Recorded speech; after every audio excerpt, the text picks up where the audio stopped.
First, go to chatgpt.com. You can also do it from the mobile app. You need to create a free account. Now upload a photo that contains a face for reference. I'll upload my photo so it can create the action figure according to my face. Next, you need to write what you want ChatGPT to do. I want an action figure using this photo. You can be very specific, or you can leave some of the details to ChatGPT, but few details need to be there. You need to mention what type of clothes you want. You also need to mention the blister package. The full body needs to be visible.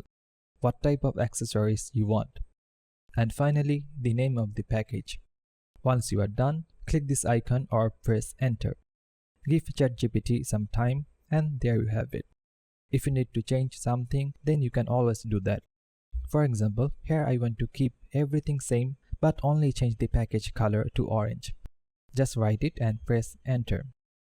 And there you go.